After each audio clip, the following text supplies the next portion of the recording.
Michelle Obama is not only the former First Lady of the United States, but also someone who effortlessly exudes a sense of relatability, making you feel like she's a close friend.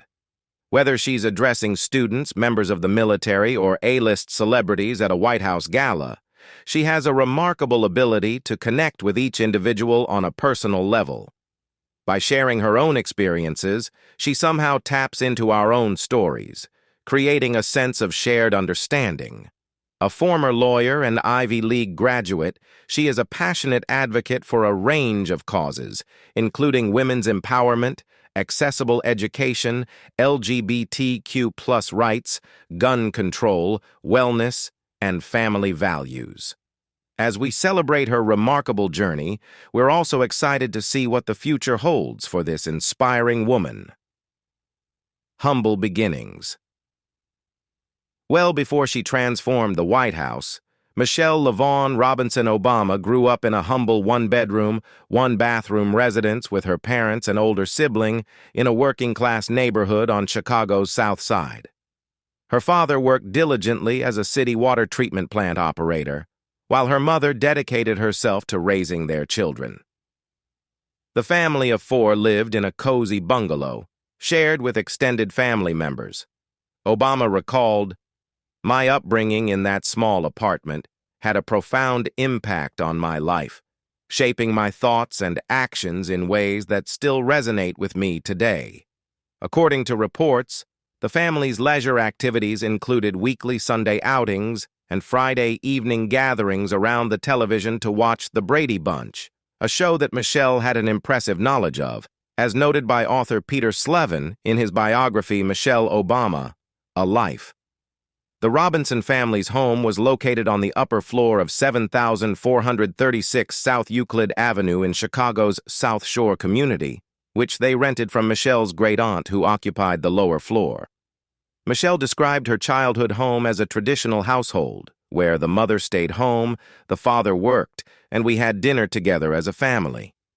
Her elementary school was just a short walk away.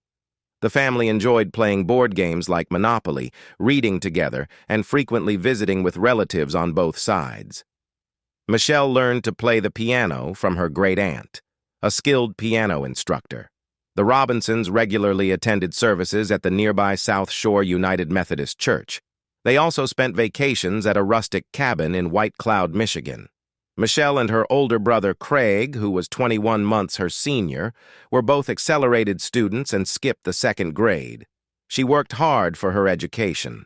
Michelle Obama's parents instilled in her and her brother Craig a strong emphasis on academic achievement from a young age. As a result, they quickly excelled, bypassing the second grade and earning Michelle a spot in a prestigious program at her elementary school. She later attended Whitney M. Young Magnet High School, a pioneering institution for high-achieving students in Chicago, which required a lengthy daily commute by bus after the city initiated desegregation efforts in 1975. According to Valerie Jarrett, a senior advisor to the White House, Michelle's educational experience was enhanced by her exposure to diverse perspectives and viewpoints. Michelle's father's struggles with multiple sclerosis had a profound impact on her, motivating her to stay focused and driven in her studies. By the sixth grade, Michelle was enrolled in a selective program at Bryn Mawr Elementary School, where she was classmates with Santita Jackson, daughter of the civil rights leader. The daily commute from her South Side home to the near West Side school was a grueling 3 hours round trip. Michelle remembered feeling self-conscious about how others perceived her, but she used any negativity as motivation to push herself harder. She recalled facing sexism, noting that people often sought her brother's opinion on a topic rather than her own. Despite these challenges, Michelle thrived academically, earning a spot on the honor roll for 4 consecutive years, taking advanced courses, and serving as treasurer of the student council. She graduated in 1981 as the salutatorian of her class, a testament to her hard work and determination. She set goals and slayed them. Michelle Obama shared a personal anecdote with a group of Washington high school students about her high school days, recounting how she had informed her teachers of her intention to apply to Princeton University. "I was met with skepticism," she revealed to the students. "They told me I was aiming too high. But Michelle proved them wrong, earning acceptance to Princeton and graduating cum laude in 1985. She went on to earn her law degree from Harvard University in 1988, a remarkable achievement considering her parents had not attended college themselves. Yet, they had instilled in her a love of learning that propelled her forward. In a 2009 TED Talk, Obama urged students to adopt a similar mindset, saying, "I never skipped class. I reveled in earning top grades. I took pride in being intellectually curious. With these same values, you too can forge your own path, achieve your dreams, and then pay it forward by helping others do the same." Michelle's academic journey began at Princeton University, where she followed in her brother's footsteps and enrolled in 1981. She majored in sociology and minored in African American studies, graduating cum laude with a Bachelor of Arts in 1985 after completing a comprehensive 99-page senior thesis, Princeton Educated Blacks and the Black Community, under the guidance of Walter Wallace. During her time at Princeton, Michelle became involved with the Third World Center, an organization that supported students from underrepresented backgrounds. She managed the center's daycare program, which also offered after-school tutoring for older students. She also challenged the university's French language curriculum, advocating for a more conversational approach. As part of her graduation requirements, Michelle conducted research for her sociology thesis, surveying African American alumni about their experiences with racial identity before, during, and after attending Princeton. Although she sent questionnaires to 400 alumni, fewer than 90 responded. Her findings were unexpected, revealing that many Black alumni did not maintain strong ties to their community despite their elite education and the benefits that came with it. Michelle used to be Barack's boss. Fresh from her Harvard graduation, Michelle Obama secured a position at the prestigious Sidley Austin law firm in Chicago as a young associate, just 24 years old. In 1988, she was tasked with guiding a summer intern, 26-year-old Barack Obama. Barack shared his initial impression with Oprah. "I recall being taken aback by her striking height and beauty. As I've since discovered, she was delighted to find that my facial features weren't as oversized as they appeared in the photo I'd submitted for the firm's directory." Prior to meeting Barack, Michelle had confided in her mother that she intended to prioritize her career above all else. The couple's inaugural outing was a trip to see Spike Lee's film Do the Right Thing, 1989. Barack Obama has described their initial attraction as an opposites attract situation, given that Michelle's upbringing in a two-parent household provided stability, whereas he was more of a free spirit. He had to ask her out multiple times before she finally agreed. He reminisced, "On our first date, I treated her to the creamiest Baskin-Robbins ice cream, and our dinner setting was the sidewalk. I stole a kiss, and it was as sweet as chocolate." They held their wedding reception. Following a 3-year courtship, the Obamas exchanged vows in 1992, celebrating their union with a reception at the South Shore Cultural Center in Chicago.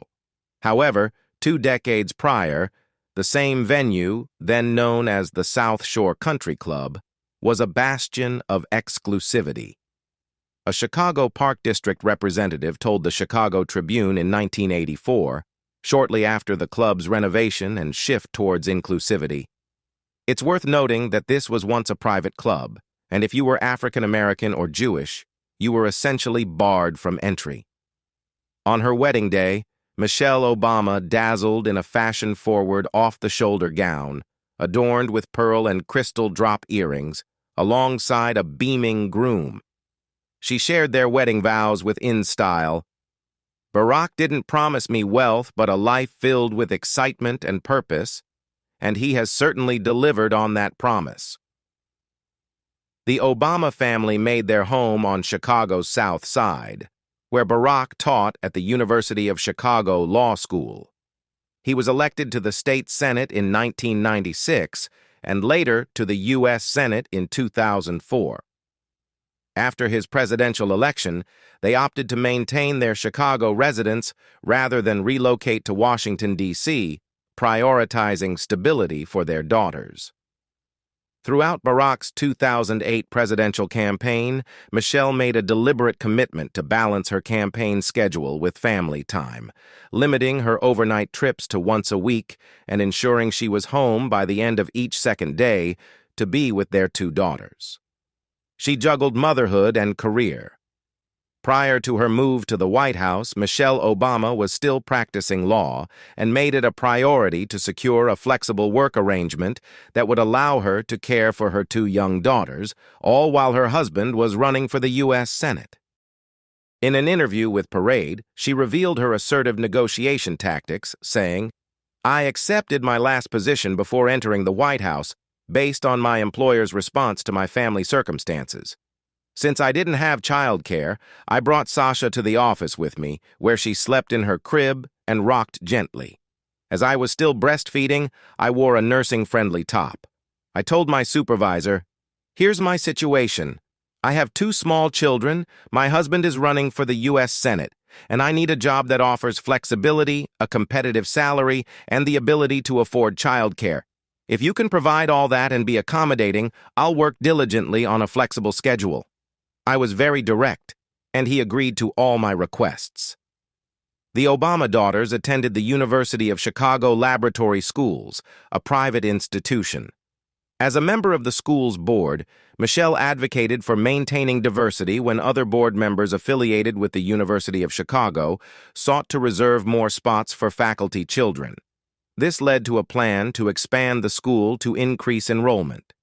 In Washington, D.C., Malia and Sasha attended Sidwell Friends School after also considering Georgetown Day School, became the first African-American First Lady.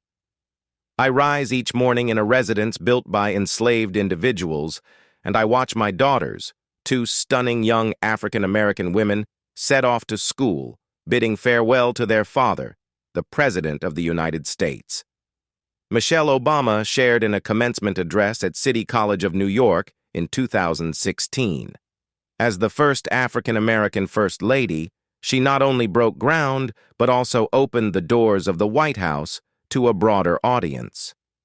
"We feel honored, and we feel a sense of duty to make it feel like the people's residence," she told Oprah. "This house is a symbol of American democracy."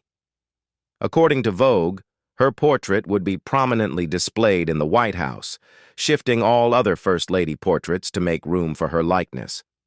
During her early days as First Lady, Obama visited homeless shelters and soup kitchens to raise awareness about her husband's policy initiatives, which aim to address these issues. She also hosted a White House reception to celebrate the passage of the Lilly Ledbetter Fair Pay Act of 2009, a landmark legislation promoting equal pay for women.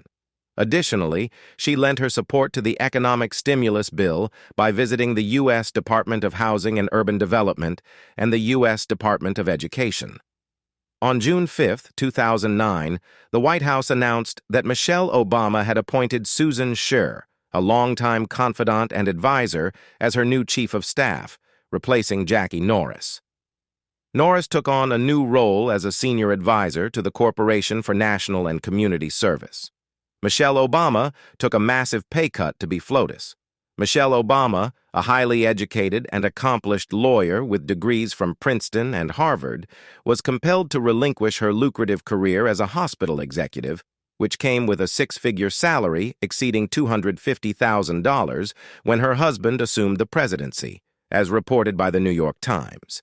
Meanwhile, President Obama's annual salary of $400,000, supplemented by a $50,000 annual expense account, contrasts with Michelle's unpaid role as First Lady. Advocates for pay equity argue that the First Lady's multifaceted responsibilities, including managing a staff, overseeing various programs, and shouldering diplomatic, business, and social obligations, warrant fair compensation. We believe the title of Chief Operating Officer best captures the scope of the First Lady's duties. observed James Pedersen of the executive search firm Challenger, Gray & Christmas. According to his estimates, the First Lady's role, dubbed FLOTUS COO, would command an annual salary of approximately $287,000. She makes her kids do chores in the White House. During her childhood, Michelle's parents instilled a strong sense of responsibility in their children by limiting their daily television time to just 1 hour and assigning them household chores, according to PRI. Michelle has continued this tradition with her own daughters, Malia and Sasha, who were just 10 and 7 years old when they moved into the White House. As a mother, Michelle was determined to teach her girls the value of hard work and accountability. She informed the White House staff that she wanted her daughters to have designated tasks, just like she did growing up.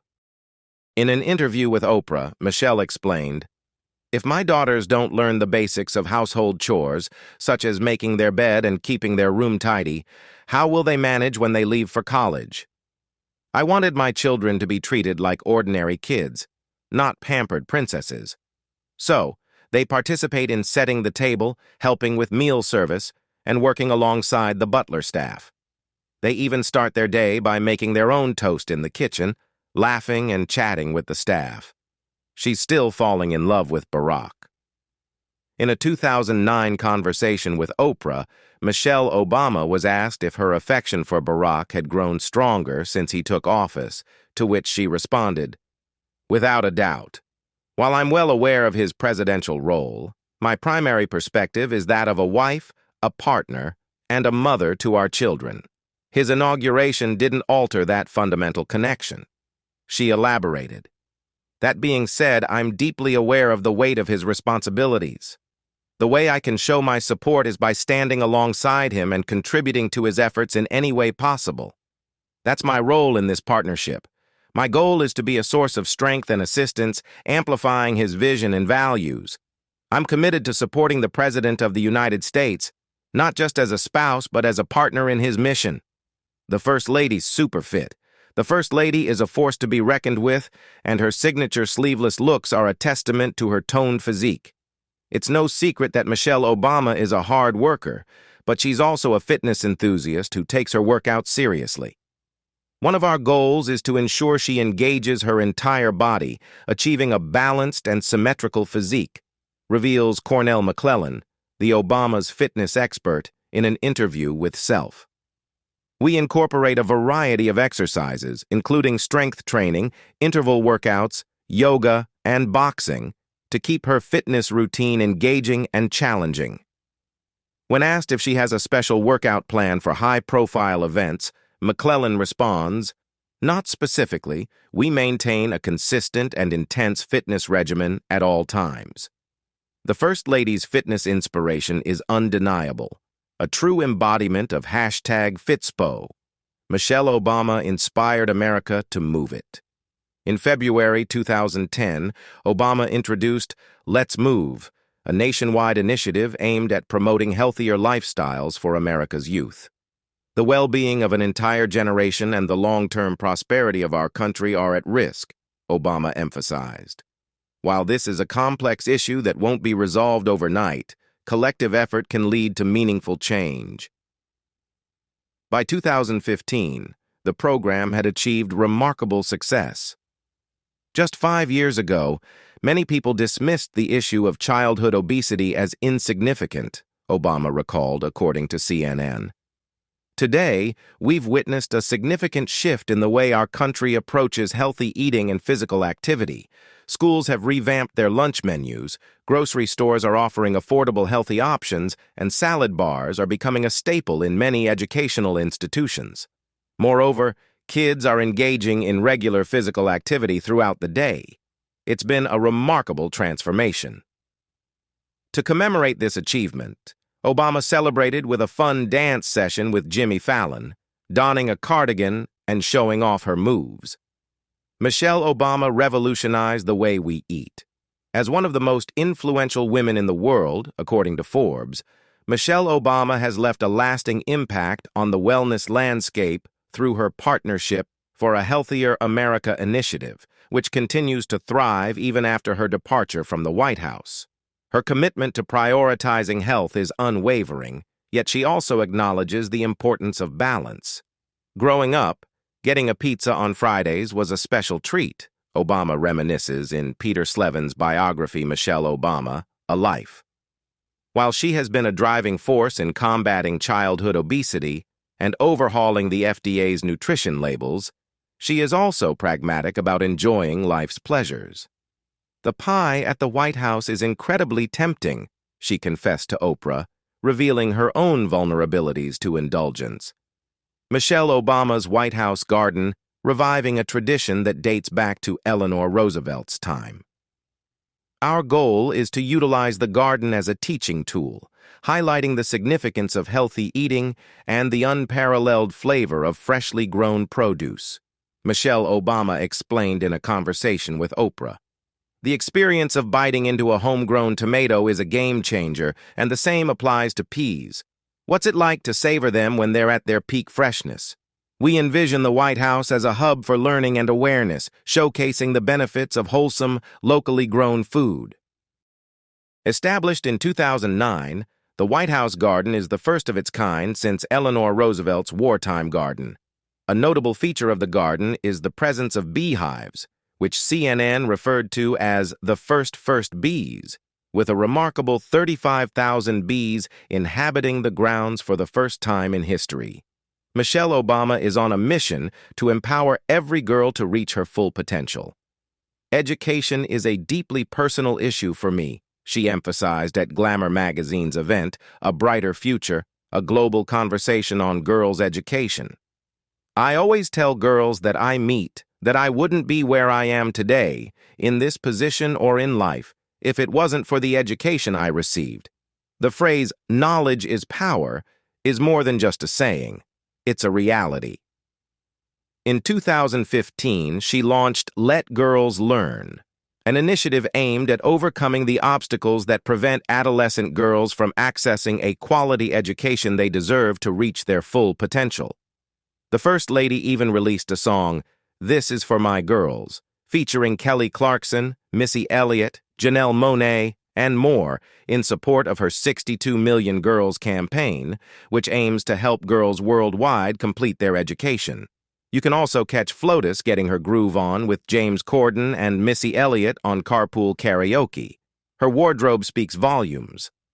As a position that has been held exclusively by women, the fashion choices of every First Lady have been scrutinized, praised, and critiqued for decades. Despite a policy of not commenting on her attire, Mrs. Obama has become the most influential fashion icon of her generation, according to the Wall Street Journal. Fashion industry expert Robert Burke noted, "While Kate Middleton has global appeal, she doesn't quite match Obama's level of style. Unlike Lady Gaga, Michelle Obama's fashion sense is relatable to women everywhere."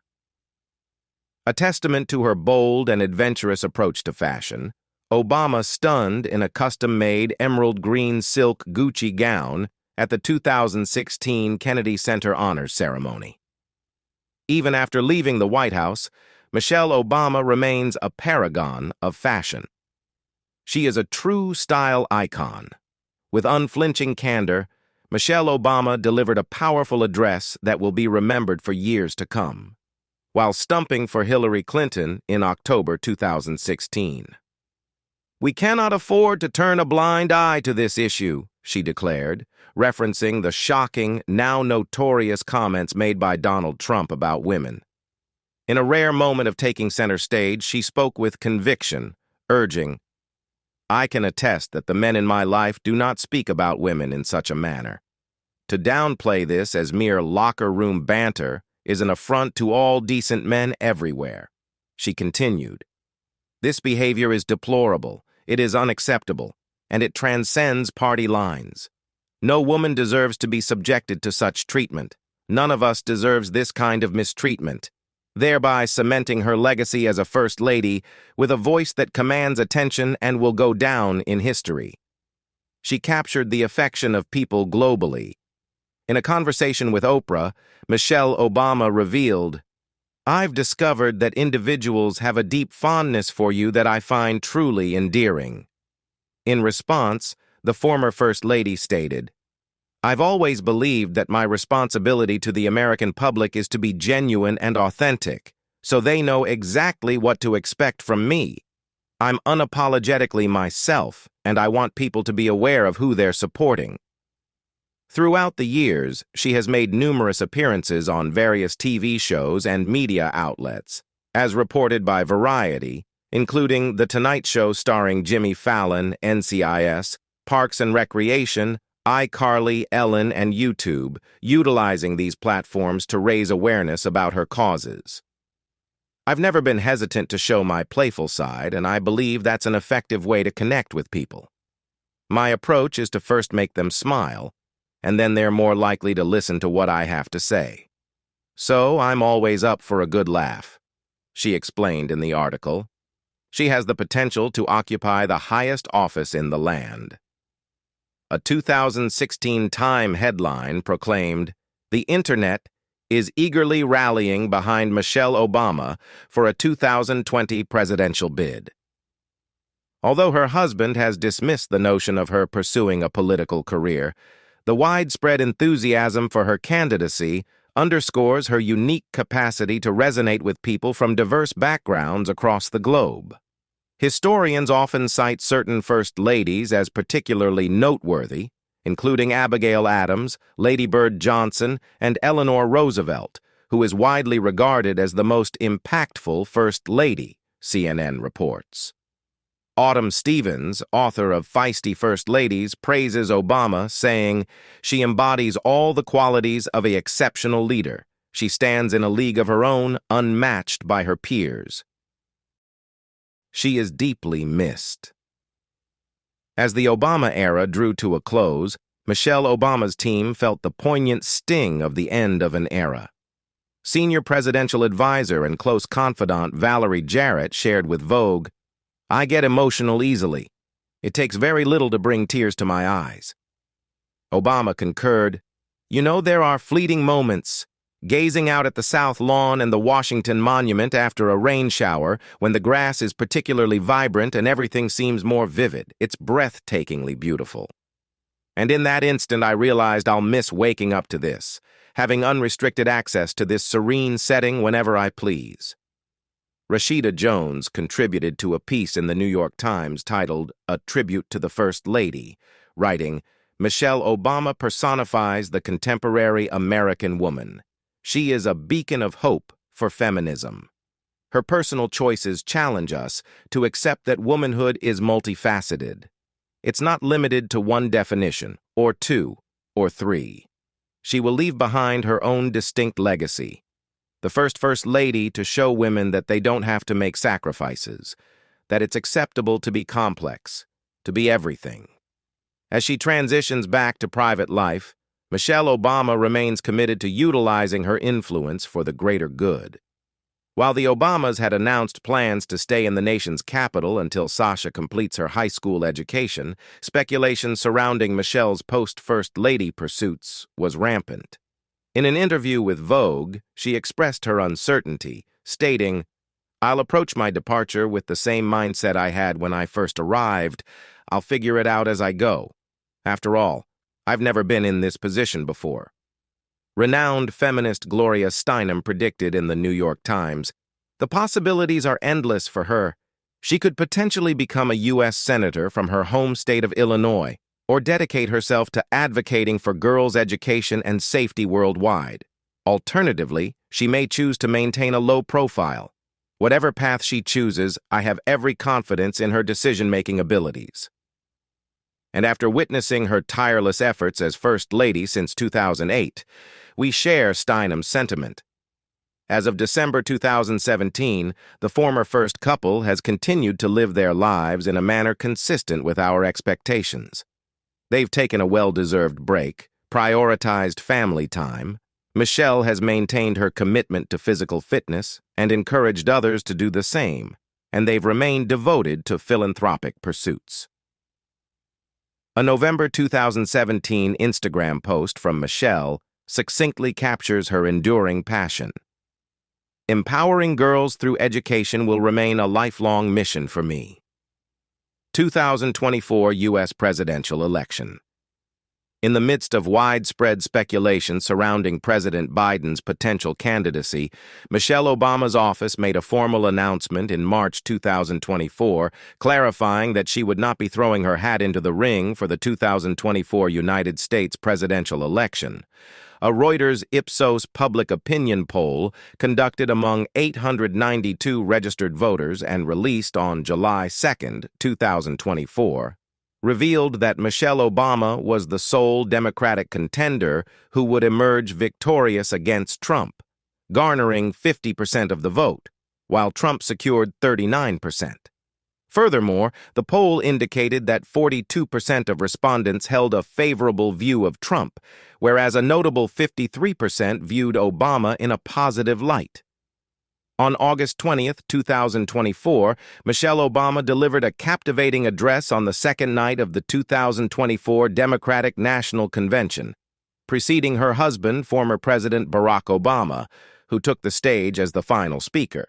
The New York Times described her speech as electrifying and suggested that she had eclipsed her husband's performance, drawing widespread attention and acclaim.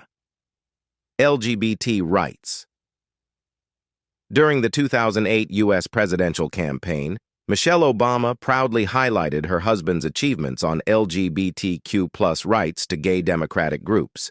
His backing of the Illinois Human Rights Act, the Illinois Gender Violence Act, the Employment Non-Discrimination Act, abolishing the Don't Ask, Don't Tell policy, and complete repeal of the Defense of Marriage Act, as well as civil unions. Additionally, they both opposed proposed amendments to ban same-sex marriage in the U.S., California, and Florida constitutions. She noted that the U.S. Supreme Court's decision in Lawrence v. Texas marked a significant milestone in the fight for LGBTQ+ rights and civil rights, saying, "We owe a debt of gratitude to those who fought and sacrificed for a more perfect union, from the streets of Selma to the Stonewall riots." Following the repeal of Don't Ask, Don't Tell, on September 20, 2011, Obama included openly LGBTQ+ service members in her Joining Forces initiative. On May 9, 2012, Barack and Michelle Obama publicly expressed their support for same-sex marriage. Prior to this, Michelle Obama had not publicly disclosed her stance on this issue. According to senior White House officials, Michelle Obama and senior advisor Valerie Jarrett were the most vocal advocates for same-sex marriage in Barack Obama's inner circle. That concludes our in-depth look at Michelle Obama's remarkable evolution. We hope you've been captivated by this intimate exploration of her remarkable life, spanning from her early days as a rising star in the legal world to her tenure as the First Lady of the United States. Now, we'd love to hear your thoughts on Michelle Obama's remarkable metamorphosis. Share your insights and opinions in the comments section below. If you found this video informative and engaging, be sure to show your appreciation by liking, commenting, and subscribing for more uplifting content.